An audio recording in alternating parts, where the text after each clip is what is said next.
Olá, paz do Senhor Jesus. Deus abençoe a sua vida com saúde, paz, alegria, perseverança, em nome de Jesus. Estou feliz porque eu estou aqui. Estou feliz porque você está aqui, né? Não sei se já entrou alguém, mas acho que não. Vamos aguardar um pouquinho.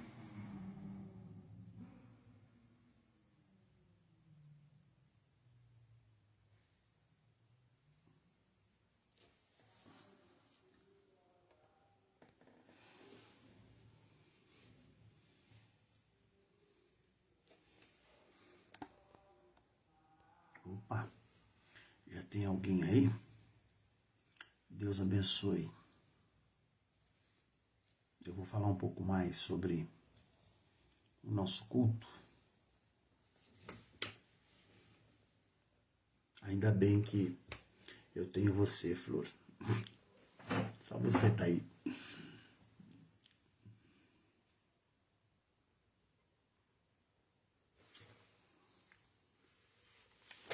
Pelo menos a minha esposa gosta de me ouvir.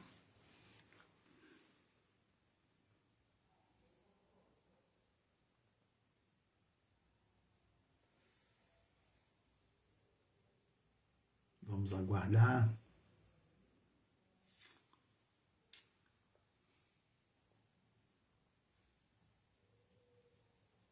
Aleluias.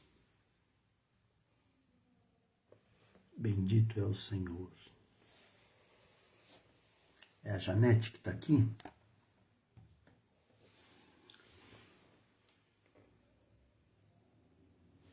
Eu estou certinho, enquadrado aí? Amém, amém.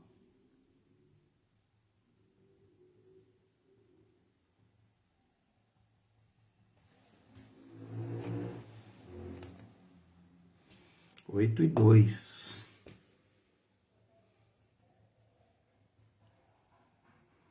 É você, Janete, a paz do Senhor Jesus. Escreve a paz do Senhor, que aí eu leio o seu nome, eu não consigo ver na foto pequena. Isso mesmo. Boa noite, a paz do Senhor.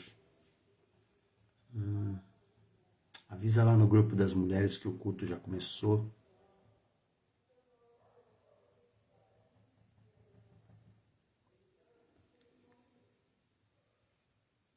Agora não pode mais escrever lá no WhatsApp, senão aparece aqui na minha tela. Glória a Deus. Aleluias. Bendito é o Senhor. De 1 a 10, quanto que está o frio aí? Quanto que você está sentindo de frio de 1 a 10?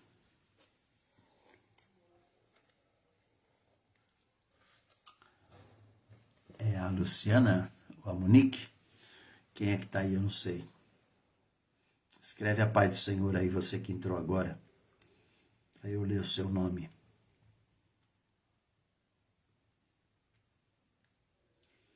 Aleluias. Bom, eu vou ler Mateus no capítulo 5. Se você está com a sua Bíblia aí, você acompanha comigo. Mateus no capítulo 5. Bendito é o Senhor. É a Luciana. Paz do Senhor, Luciana. Deus abençoe a sua vida. Como é que está o Rogério? Ele já voltou à ativa?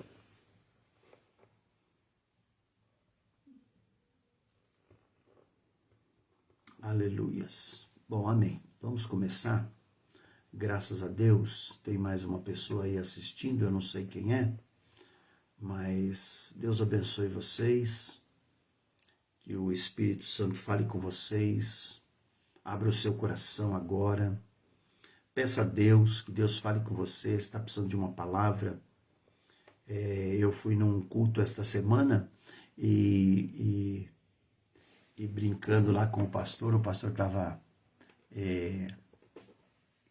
estava profetizando, né, na vida de um outro pastor, E aí eu cheguei perto dele e falei assim, eu não sabia que você é pastor, não, que você é profeta, né? Faz uma profecia para mim aí. Aí ele deu risada, né? Ô, pastor Tiago, só você mesmo, né? Mas que Deus possa me usar como profeta na sua vida nesta noite aqui, em nome de Jesus, tá bem? Eu vou ler Mateus capítulo 5. Eu estou gravando, né? Eu estou pregando sobre isso, mas gravando também o Sermão do Monte. Já faz tempo que eu estava querendo fazer isso, agora estou com a oportunidade, né? Antes da pandemia não tive essa ideia, agora estou com essa oportunidade. Então eu vou ler Mateus capítulo 5, verso de 1 a 3. Se você puder acompanhar comigo na Bíblia, vai ser muito bom. Você está me ouvindo bem? Eu acho que sim. Então tá bem. Está escrito assim: Vendo Jesus as multidões, subiu ao monte como se assentasse. Aproximaram-se os seus discípulos e ele passou a ensiná-los, dizendo: Bem-aventurados os humildes de espírito, porque deles é o reino dos céus. Amém. Graças a Deus. Vamos orar? Em nome de Jesus.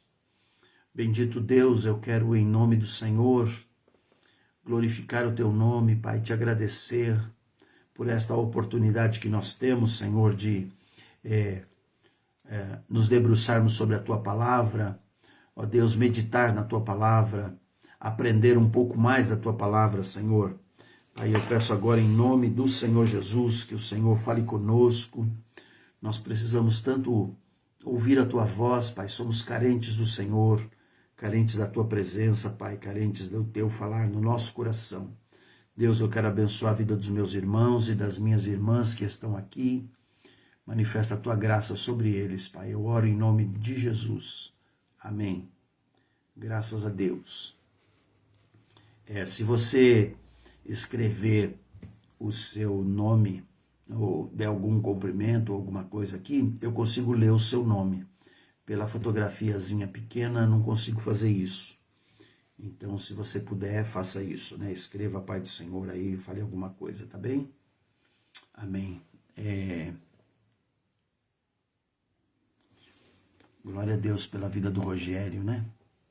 O Rogério está curado, para a glória de Deus. Amém. Quando a gente se livra dessa doença aí, que principalmente o irmão Rogério, que foi o que mais tempo ficou, né? Quando a gente se livra disso, a gente fica feliz mesmo, né? A felicidade dele é a minha, viu, irmã Luciana? Eu estou falando sobre as bem-aventuranças, porque eu entendo que esta é a receita para que a gente seja feliz, né? Verdadeiramente a felicidade, né, do Senhor está para aqueles que cumprem a sua palavra, né? E Jesus, ele termina o seu sermão das bem-aventuranças lá em Mateus no capítulo 7, no verso de número 24, e ele fala assim: todo aquele que ouve estas minhas palavras e as pratica, será comparado a um homem prudente que edificou a sua casa sobre a rocha. Caiu a chuva, transbordaram os rios, sopraram os ventos, deram com ímpeto contra aquela casa. E não caiu, porque ela fora edificada sobre a rocha. E todo aquele que ouve estas minhas palavras e não as pratica, será comparado a um homem insensato que edificou a sua casa sobre a areia. Caiu a chuva, transbordaram os rios, sopraram os ventos e deram com ímpeto contra aquela casa. E ela desabou, sendo grande a sua ruína. Né? Pai do Senhor, Tida. Pai do Senhor.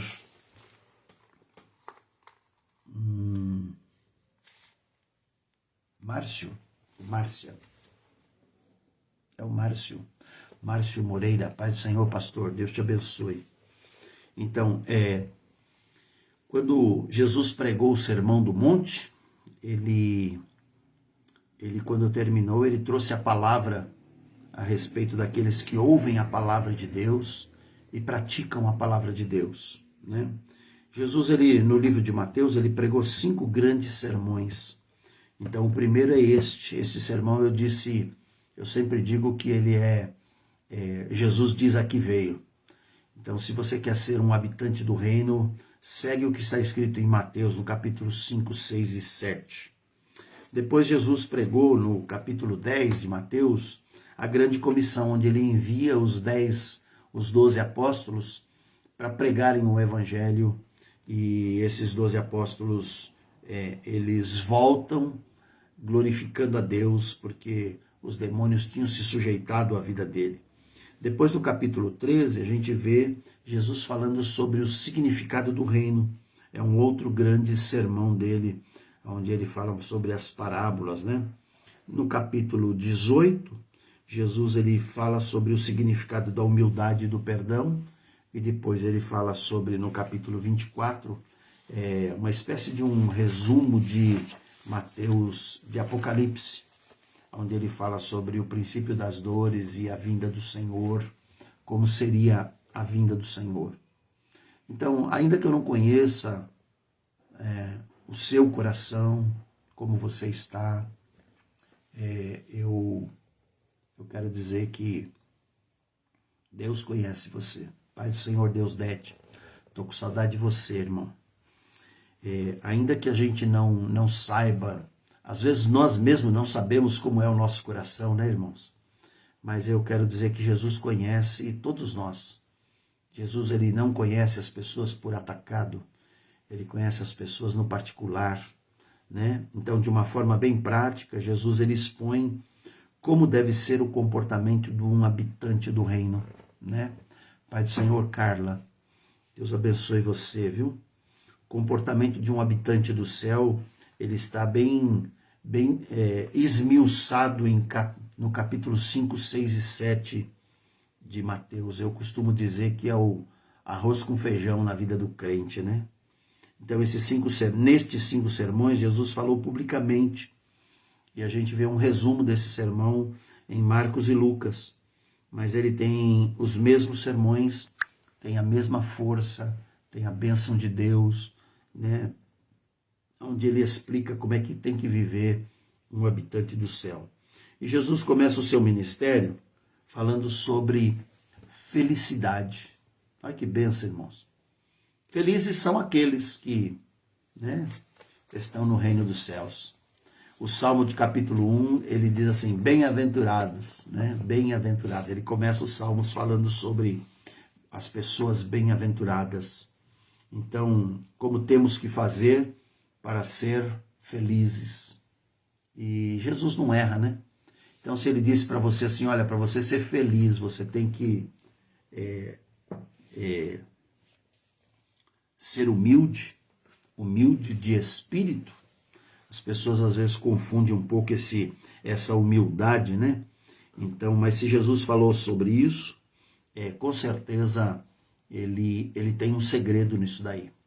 Eu li alguns livros, né? Estou sempre lendo sobre o Sermão do Monte. Quando eu escuto a palavra Sermão do Monte, eu me interesso por isso, né? Então, o homem ele tem uma busca incessante por ser feliz, por felicidade.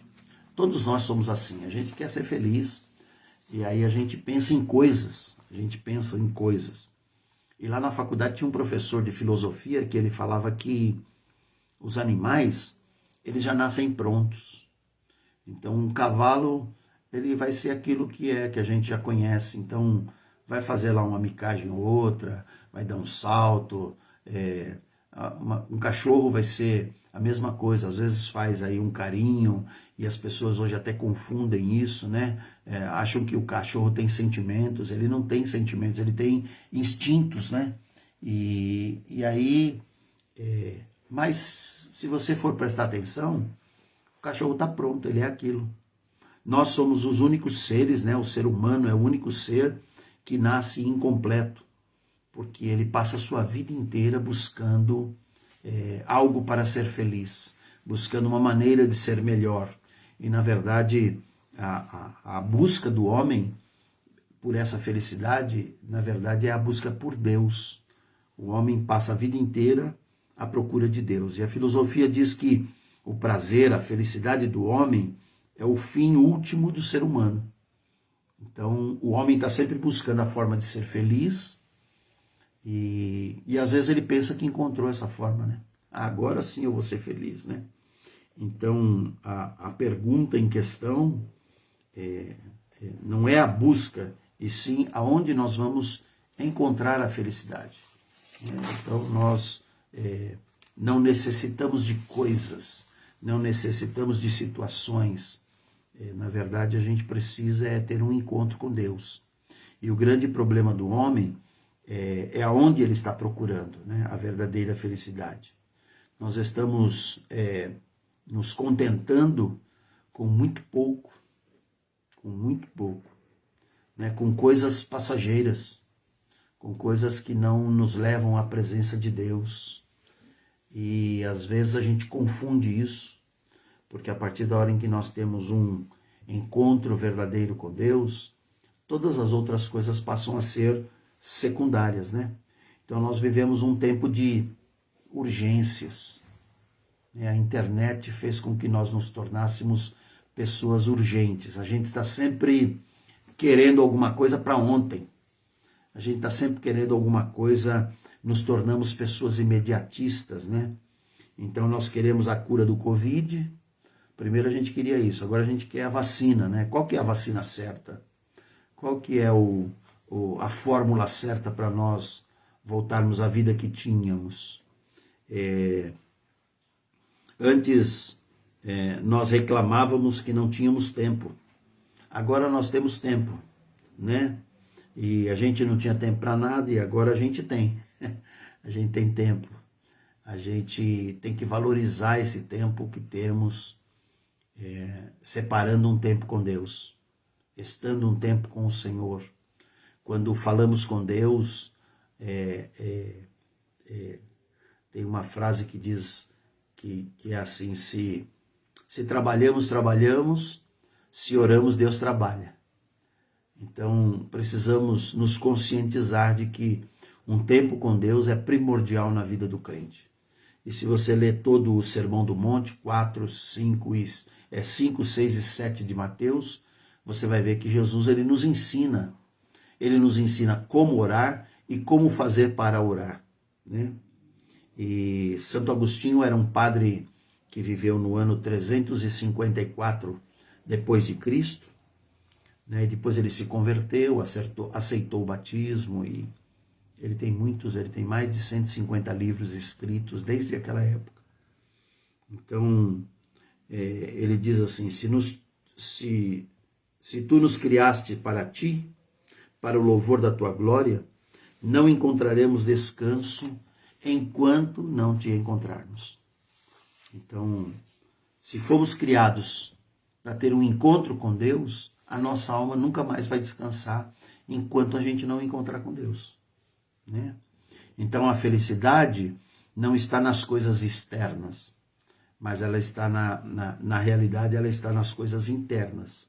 Jesus não está dizendo bem-aventurados ricos, bem-aventurados aqueles que, as coisas externas, bem-aventurados aqueles que têm bens, bem-aventurados aqueles que têm posses.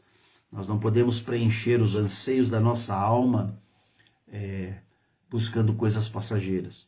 E o salmista diz, no Salmo 42, se você tiver a sua Bíblia e quiser ir lá comigo, o Salmo 42, ele diz que a nossa alma tem sede de Deus.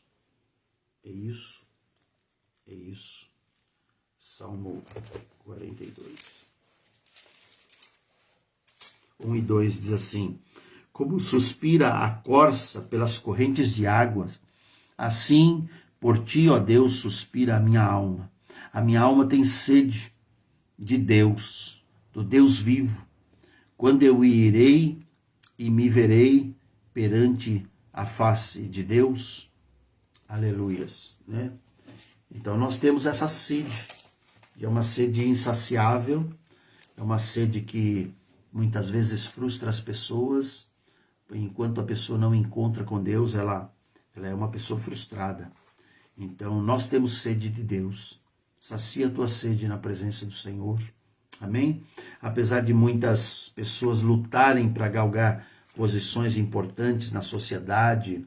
Eu vi uma reportagem outro dia que os judeus, eles têm o celular e o celular deles é só para fazer ligação, não entra na internet, porque eles entendem que eles não precisam fazer essa exposição da vida deles, né? Então, a pessoa que estava dando a entrevista, ela dizia, eu sou um estudioso da Bíblia e eu gasto meu tempo estudando a Bíblia, estudando a Torá, né, que ele fala a Torá. Então, apesar de muitas pessoas fazerem esta exposição da sua vida para galgar posições importantes na sociedade, né? Então, a alma do homem só poderá estar satisfeita, cheia de prazer, quando ela estiver na presença de Deus, quando ela estiver plena na presença de Deus, né? E a diferença entre o que serve e o que não serve, mesmo com os problemas, nós vamos à presença de Deus, a gente busca Deus. Então, se estamos felizes, a gente dá glória a Deus, mas se estamos tristes, a gente busca Deus. Então, essa é a diferença do cristão e o não cristão. Amém? Então, não é apenas se alegrar com a bênção, porque ela é uma consequência. A bênção de Deus é uma consequência para aquele que serve a Deus, né? Para aquele que está na presença de Deus, né? Então, nós temos acesso ao doador da vida. Você tem acesso àquele que pode, muitas vezes não resolve o problema, né, irmãos? Mas ele dá paz. A Bíblia diz que a paz que excede a compreensão, excede o entendimento, é a paz que Cristo dá. Às vezes nada está bem, mas nós conseguimos louvar a Deus. Você consegue ir domingo no culto e louvar a Deus. Então, bendito é o Senhor. Marcos 16:17 diz assim, estes sinais hão de seguir aqueles que creem. Então, os sinais de Deus na sua vida vão seguir, né? Vão acompanhar aqueles que creem. Bendito é o Senhor, né? Então, a bênção de Deus não é o final, mas ela é o meio pelo qual nós vamos nos relacionar com Deus. Então, Deus um dia olhou para você, te salvou, né? Deus, você teve um encontro com Ele, e aí você recebeu a bênção de Deus. A porta se abriu, né? Se tornar um cristão foi o primeiro passo de uma grande bênção para a sua vida. Então, se você caminhar na direção do Senhor, a bênção vai estar manifesta na sua vida. Então, realmente nós somos felizes quando o abençoador flui em nós e através de nós, aí sim nós somos bem-aventurados. Aleluias. Paz do Senhor, Raquel. Né? Se você conhecer alguém que não tem a bênção de Deus, essa pessoa tem algumas deficiências, né? Você conhece alguma pessoa que tem posses, mas não é feliz? Pessoas que têm bens, mas nunca estão satisfeitas com aquilo que tem, né? Não é alegre, a pessoa é triste, ela é rancorosa, ela como é que chama? Ela é aquela pessoa que revida, né? Revanchista. Então a pessoa tem uma casa, mas não é satisfeita. Ela tem um carro, mas não está completa. Então existem pessoas que estão sempre enroladas, né? Com cartão de crédito, porque compra tanta coisa, não tem a sua alma saciada, então nunca está satisfeita com nada. A bênção, ela não está em coisas, mas bem-aventurado é o homem cujo Deus é o Senhor. Amém? Você pode dizer amém por isso? Bem-aventurado é o homem que teme ao Senhor e o busca. Aleluias. As pessoas mais felizes não são as que têm as melhores coisas, mas são as pessoas que conhecem ao Senhor e andam nos seus caminhos, né? Muitas vezes as pessoas têm um conceito errado de quem é Deus. Então creem em Deus porque Deus dá coisas, né? E aí ficam imaginando que Deus pode dar todas as coisas, inclusive aquelas que foram tiradas. Muitas vezes a gente tem que entender que se Deus tirou alguma coisa de você, é porque aquilo não era bom para você. Aí você fica orando para Deus te dar de volta aquilo, né? E aí às vezes tem uns pregadores aí que dizem que Deus pode te dar em dobro, porção dobrada daquilo que você perdeu, né? Então Deus ele pode tirar o que ele quiser e te dar o que ele quiser. O importante é que você tenha paz, né? Então um conceito errado das pessoas é acreditar que ainda isso eu acredito que é um ranço da Igreja Católica, né? O humilde é aquele que é triste. Humildade está ligada à tristeza, humildade está ligada à pobreza. Ai, aquela pessoa é tão humilde, né? Mas você já conhece alguém que é humilde e é cheia do Espírito? A pessoa poderosa na mão de Deus. Poderosa, quando eu digo, é porque tem a presença de Deus, né? Então a Bíblia está repleta de versos, né? Só o livro de Filipenses eu fui pesquisar. Filipenses 4,4 ele diz: alegrai-vos no Senhor, outra vez te digo, alegrai-vos. Aí eu estava lendo esse texto e eu escrevi lá na minha Bíblia, a Bíblia essa que está no celular, eu escrevi a palavra alegria. Quantas vezes Paulo fala sobre alegria aos filipenses? Só no livro de Filipenses, 8 vezes ele fala sobre. Então, 4 capítulos, ele fala 2 vezes por capítulo sobre alegria. Então, algumas pessoas estão esperando chegar lá no céu para serem alegres. Ah, quando eu chegar lá no céu, tudo vai ser bom, tudo vai ser maravilhoso. E aí, né, nós estamos fazendo uma confissão errada. Porque se eu vivo com Cristo aqui na terra, eu não preciso esperar no céu, chegar no céu para ser feliz, né? A alegria do Senhor é a minha força. Deus quer que sejamos felizes, né? Somente pelo fato dele estar nas nossas vidas. Se Jesus está na sua vida, você tem que ser, primeiro de tudo, grato. Você tem que ser feliz, porque ele faz parte da sua vida, né? Então, o reino de Deus, ele é a marca de um habitante do céu. Se você puder abrir a tua Bíblia lá em Lucas, no capítulo 10. Lucas 10, eu vou ler no verso 17. 10, 17 de Lucas.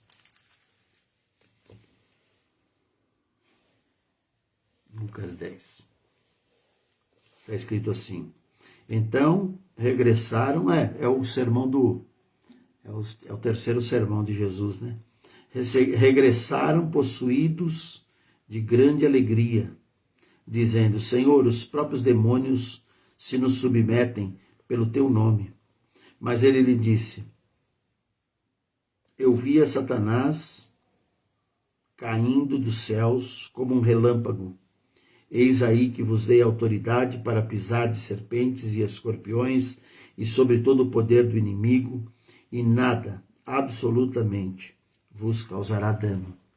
Não obstante, alegrai-vos, não porque os espíritos se submetem, e sim porque o vosso nome está arrolado nos céus.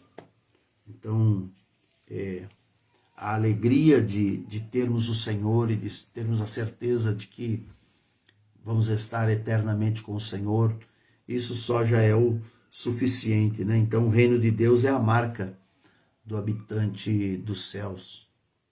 Então nós somos habitantes de outro planeta.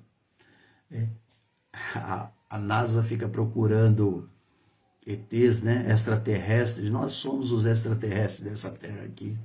O nosso reino não é este, a nossa terra não é este. Então o escritor Spurgeon, ele disse que ser pobre de espírito é um degrau para as bem-aventuranças, né? E é uma escalada que deve sempre crescer. Nós devemos sempre estar subindo esta escalada para estarmos com o Senhor. Então, para sermos cheios de Deus, nós temos que nos esvaziar de nós mesmos. Nós temos que tirar o nosso eu do meio do caminho para que Deus possa nos encher. Então, um odre era uma garrafa feita de couro, onde as pessoas colocavam o vinho. Então, um odre, ele não pode conter vinho novo se o vinho velho não for tirado primeiro. Quando Jesus fala sobre o odre, ele fala que nós temos que pôr vinho novo em odres novos. Porque o vinho velho, quando ele é tirado do odre, o odre seca. Então, o odre, ele não pode conter 2 tipos de vinho ao mesmo tempo. Então, as pessoas hoje estão cheias de si, até mesmo as ideias, Hoje em dia a gente não pode falar mais nada na internet. Nós ficamos aí muito tempo com a nossa página aí com problema, porque comentários foram feitos e esses comentários fugiam da regra, da regra aí da página, e a gente teve problema com isso, Então hoje existe tantas pessoas arrogantes, sempre existem 2 lados, O lado bom e o lado ruim, o lado da esquerda ou da direita, o lado arrogante e o lado humilde. Então, existem pessoas prepotentes, teologias que estão estão sendo levantadas aí que a gente não entende nada, e realmente a gente precisa ser simples, simples. Então, o evangelho, ele é simples. O evangelho, ele não tem dificuldade para a gente entender. Jesus falava numa linguagem onde todas as pessoas entendiam. Naquela época, Jesus falava de carroça, falava de pomba, falava de burro, o animal burro. Ele falava de coisas muito simples, para que as pessoas conseguissem entender a mensagem que ele tinha, Então, um outro conceito de pobreza é que as pessoas têm que nós temos que reconhecer que não temos nada, nem a nossa própria vida. Então, a Bíblia diz que nós estávamos mortos nos nossos delitos e pecados. E Jesus foi lá e nos tirou da morte, nos tirou do tremedal de lama, nos tirou da nossa insignificância, A Bíblia diz que ele colocou os nossos pés sobre a rocha firme, colocou na nossa boca um cântico novo, e nos deu vida, e vida em abundância, diz a palavra de Deus. Jesus veio para que tenhamos vida e vida em abundância. Então, Jesus utilizou a palavra pobre neste verso para dizer que o pobre é aquele que está totalmente desprovido de toda e qualquer condição de vida e de recursos. As pessoas andam por aí dizendo que tem tanta coisa, ficam dando ordem para Deus, ficam dando ordem para tantas coisas, Então, uma pessoa que está na miséria, necessitado, carece de tudo, totalmente desprovido de qualquer coisa, esta pessoa precisa de Deus. Então Jesus começa o seu sermão dizendo assim: bem-aventurados humildes de espírito, porque deles é o reino do céu. Então feliz é o homem que chega diante de Deus sem qualquer vaidade, sem qualquer arrogância, sem mérito, sem qualquer obra, sem qualquer reclamação, sem qualquer reivindicação. Você é grato a Deus, irmão? Minha irmã, você é grata a Deus?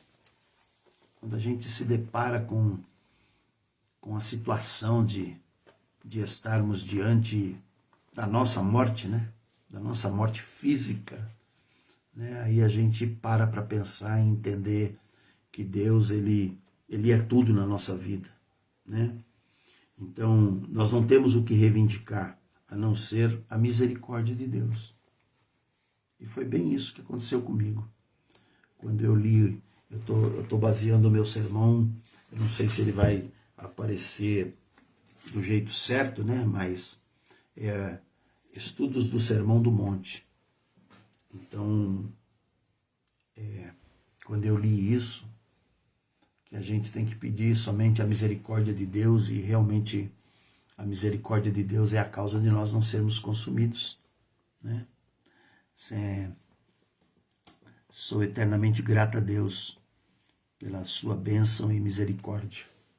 Pois é, irmã Márcia, eu também, né? Irmã Janete, gratidão pela minha família e por todos, pela salvação em Cristo Jesus. Então nós temos que ser gratos a Deus, irmãos. Eu comecei a entender a respeito do oxigênio. Maria do Socorro. Glória a Deus pela tua vida, minha irmã. Deus te abençoe, viu? Então, o oxigênio, né? Você levanta de manhã e a gente nem percebe que estamos respirando. E se estamos respirando é porque Deus nos deu o fôlego de vida. Porque independente de termos o oxigênio à nossa disposição aqui, irmãos, nós temos que ter o fôlego, né? E orem pelo Sérgio, né? Porque as notícias hoje foram boas. Está esperando para ir para o quarto. Então, né? Ele tem o fôlego de vida. Então, Jesus utilizou a palavra pobre, né? Pobre de espírito. É uma pessoa que reconhece que precisa de Deus, né? Então, é a pessoa que está na miséria, necessitada, carente de tudo, totalmente dependente de Deus. A gente não consegue imaginar isso até nos depararmos, né, com a situação. Né? Então, esta é a palavra que Jesus usou para designar. Feliz é o homem que chega diante de Deus sem qualquer vaidade, né? Sem qualquer vaidade, sem qualquer arrogância, sem qualquer mérito. Nós não temos mérito nenhum, e se temos alguma coisa, irmãos, é porque Deus decidiu nos dar, né? Sem qualquer obra. Eu fiz, eu aconteci. Você fez porque Jesus te deu condição para fazer. Jesus, o governador falou para Jesus, você sabe que eu tenho poder para te matar? Ele falou, você tem porque Deus deu, né? Porque se Deus não desse, você não ia ter nada, né? Sem qualquer reivindicação, né? Qual é o direito que nós temos? Nós temos o direito de adorar a Deus, né? Então ele não tem reivindicação a não ser a misericórdia do Senhor, né? Então Jonathan Eduardo, ele viveu em 1840 e ele dizia que se não fosse a misericórdia, nós estaríamos no inferno. Ele escreveu um livro que é um livro que fala sobre a ira de Deus, né? A causa de nós não sermos consumidos é simplesmente porque Deus teve misericórdia de mim e de você. E se Deus não tivesse tido, nós estaríamos no inferno. Então, aquele pecador que Jesus conta da parábola do fariseu, lá em Mateus 18, conta a história de dois homens, né? O fariseu chega lá e fala assim, Senhor, muito obrigado. Muito obrigado, porque eu não sou que nem esse homem aí, esse pecador aí, né? Eu dou meu dízimo, eu faço isso, eu faço aquilo, e eu guardo o sábado. E aí, quando chegaram perto do pecador, ele estava batendo no seu peito, dizendo, Senhor, tem misericórdia de mim. Tem misericórdia de mim, né? Então ele sabia que ele não tinha mérito nenhum. Isaías diz assim, eu sou um homem de lábios impuros. E eu habito no meio de um povo de impuros lábios. Pedro pediu para que o Senhor se afastasse dele.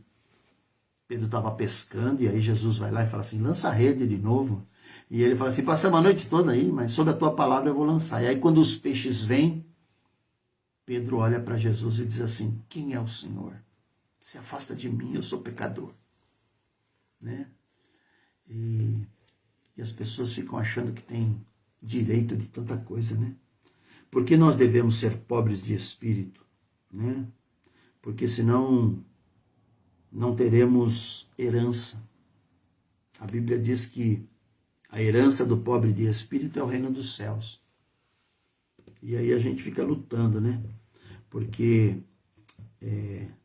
se não formos totalmente pobres, não entenderemos qual é o tamanho da nossa dependência. E aí eu vejo pessoas mandando, né, tentando mandar em Deus, tentando dar ordem para Deus, pessoas sem nenhuma consciência de quem Deus é. Uma pessoa que tenta mandar dar ordem para Deus, né? Eu vou orar e Deus vai fazer e vai acontecer.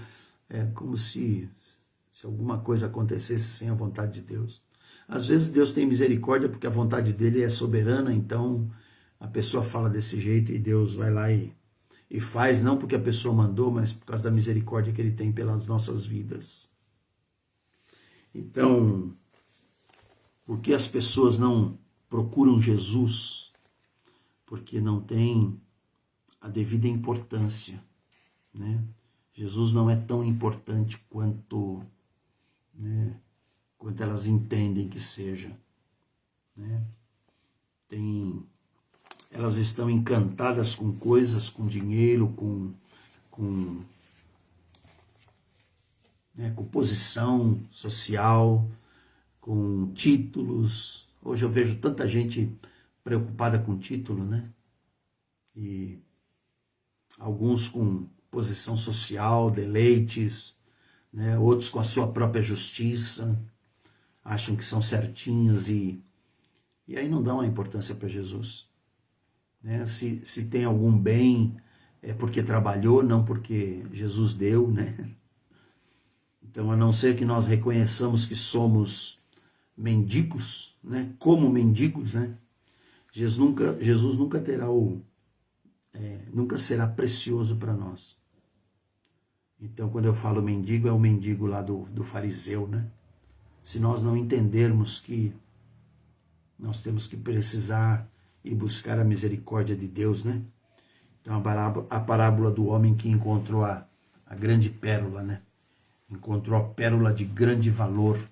E aí a Bíblia diz que ele vai e vende tudo que ele tem, e ele se desfaz de tudo que ele tem, e vai lá e compra aquele terreno, porque lá dentro daquele terreno tem uma pérola de grande valor. Então, para eu receber a graça de Deus, eu não posso estar apoiado nos meus méritos. Eu não posso estar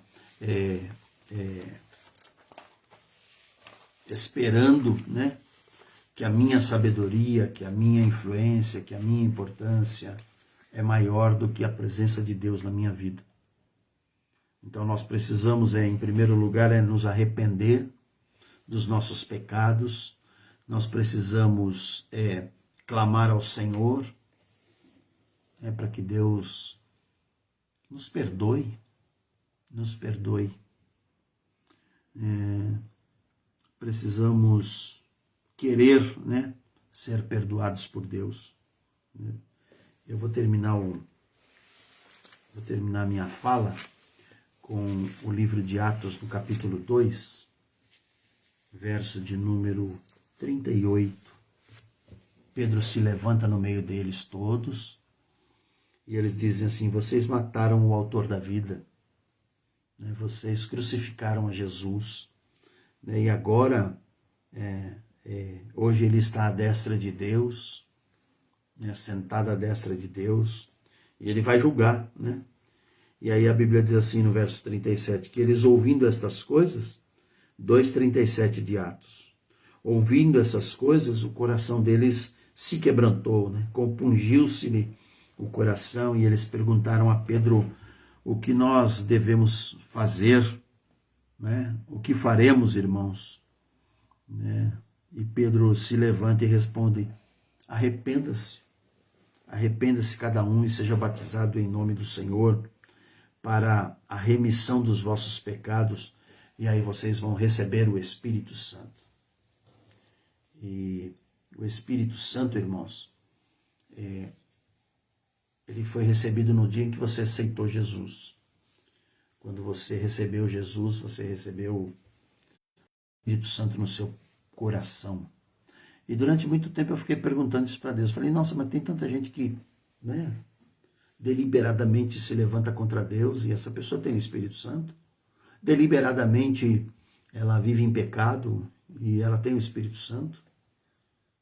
E um dia eu li o texto de Efésios 4:30, que o Espírito Santo, ele está entristecido. Está entristecido. Então, irmão, nós temos que alegrar o Espírito Santo na nossa vida. Nós temos que reconhecer que somos pecadores e que precisamos do Senhor. Precisamos da presença de Deus na nossa vida, amém?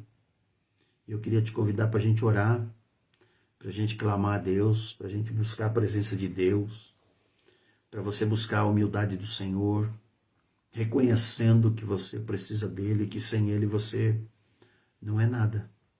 Sem ele você não tem nada. Então, se você olhar para a tua família hoje, se você olhar para tudo que você tem, você vai ver que, paz do Senhor, Sandra, você vai ver que você tem porque Deus te deu. Amém? Vamos orar em nome de Jesus? Se você puder, fecha os teus olhos aí, fica me escutando aqui. Senhor, meu Deus e meu Pai, em nome de Jesus, eu quero clamar agora o teu poder, a tua graça. Eu quero clamar a tua misericórdia. Senhor, eu quero clamar agora o teu perdão. Ó Deus, limpa o nosso coração. Nós queremos reconhecer, Pai, que sem o Senhor nós não somos nada, nós não temos nada, nós não faremos nada, Senhor, para ninguém, Senhor. É o Senhor quem nos dá o fôlego de vida, é o Senhor quem nos dá a bênção, é o Senhor quem se manifesta em nós e através de nós, Pai, para abençoar, Pai, esta terra. Senhor, e nós queremos ser usados pelo Senhor, ó Deus, como instrumentos para levar vida às pessoas, Pai. Toca o coração dos meus irmãos e das minhas irmãs. Ó Deus, renova a aliança que temos contigo, Senhor. Renova, Pai, ó Deus, as nossas vidas. Santificado seja o teu nome. Ó Deus, traz o teu reino até nós, Pai. Faça-se a tua vontade, não a nossa. Senhor, quantas vezes nós, querendo ter vontades, Pai, ó Deus, damos ordens ao Senhor e por isso nós te pedimos perdão. Quantas vezes, Senhor, a nossa vontade nos leva, Senhor, a barganhar a tua bênção. Senhor, nos perdoa por isso, Senhor. Tem misericórdia, queremos fazer a tua vontade e cumprir, Pai amado, o teu querer na nossa vida. Pai Santo e Deus querido, eu te glorifico, Senhor, ó Deus, porque o Senhor tem levantado um grande exército, o Senhor tem levantado pessoas, Pai, comprometidas com, ó Deus, o teu reino, Senhor. A tua palavra diz para nós, Senhor, que os habitantes do reino são pessoas diferentes, Pai. Os habitantes do reino, Senhor, são pessoas que se humilham na tua presença, Pai. Oh, choram na tua presença, Senhor. Ó Deus, não revidam, Pai. Ó Deus, tem fome e sede da tua justiça, são misericordiosos e limpos de coração, são pacificadores, Pai, e não se preocupam com a perseguição. Ó Deus, mas são pessoas que querem fazer a tua vontade. O habitante do reino, Senhor, são aqueles que querem mudar esta terra, Senhor, com o seu comportamento, com a sua fala, com o desejo do seu coração, Pai. Abençoa-nos nessa noite, Senhor. Santifica a tua igreja, Senhor, na verdade, porque o Senhor é a nossa verdade, Pai. Santificado é o teu nome, Pai. Eu te adoro, eu te agradeço, eu te bendigo, eu santifico o teu nome na minha vida, Pai. Em nome de Jesus Cristo, Senhor. Nós oramos e te agradecemos. Amém. Graças a Deus. Bendito é o Senhor. Amém, queridos? Deus abençoe a sua vida. Eu queria falar que no domingo nós vamos ter a ceia, né? E eu gostaria que você participasse da ceia, né? O mês passado eu não estava, eu estava no hospital. O pastor Elton, o presbítero Ricardo e o pastor Wesley, eles dirigiram os cultos, né? Os 2 cultos. E da mesma maneira que você fez o mês passado, faça esse mês de novo. Eu não vou estar na igreja, por quê? Porque muito pouca gente foi lá buscar o cálice. Então, se você não vai participar do culto presencial, você me avisa no grupo. Eu vou levar a ceia lá na sua casa, para você participar online às 18 horas. Se você for participar do culto, você venha para o culto. Nós vamos ministrar a ceia de manhã e à noite. Então, eu quero te abençoar. Eu vou levar a ceia para aqueles que eu sei que não podem ir à igreja. Então, o irmão Miguel, que ele foi operado, ele tomou um tombo. Algumas irmãs que não podem chegar na igreja. Então, essas pessoas a gente já sabe. E a gente vai levar a ceia na casa delas. Agora, se você não levar, se você não me avisar, não tem como eu saber. para levar a ceia na sua casa. Então eu quero te abençoar e eu entendo que a ceia do Senhor é um momento muito importante para a vida do crente. Então eu gostaria que você não ficasse sem tomar ceia. Você tomasse a ceia. Mas para você tomar, você precisa me falar. Então tem pessoas que já compram as coisas e fazem em casa. Não tem problema nenhum, irmãos. Você pode fazer na sua casa e comprar o suco e na hora que a gente orar, você participar. Né? Então, mas se você quiser, eu posso levar o cálice até a sua casa. Tá bem, queridos? Deus abençoe vocês, em nome de Jesus. Tá dado o meu recado aí, eu estou falando com 12 pessoas, cheguei a falar com 14. Mas lá nos grupos tem os meus recados e eu pus um videozinho lá. Tá bom? Deus te abençoe em nome de Jesus.